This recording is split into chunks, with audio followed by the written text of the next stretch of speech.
quang nghe rèn mai bùi lê nắng lê an anh râm gia cậu thằng gần chuông ta phang bầm kum akhang insa đi thế dày lan bằng khâu mái chuông mà cùng nắng lung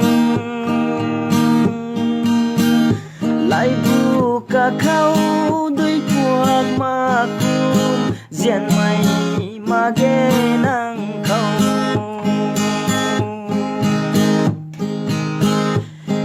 quan a liu quang a đang khâu mũi thang ruồi liu quang cho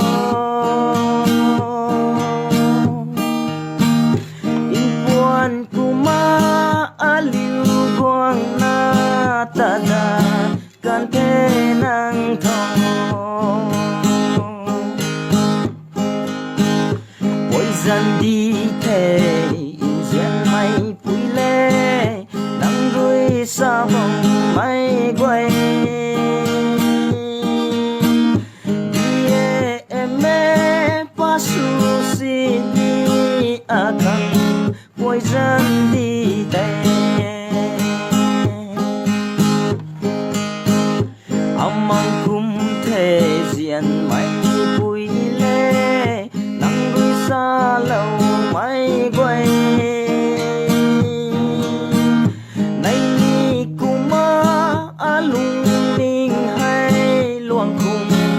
cây gan thề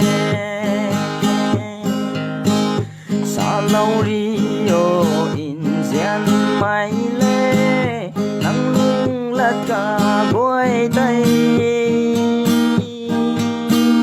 saki kuma thính cùng gai khao sau kia na thay ni thay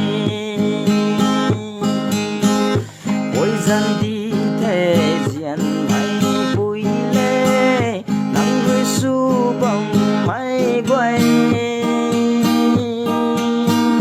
đi em mê pa su si đi a khang quay dân đi thay đi em mê pa su si đi a khang quay dân đi thay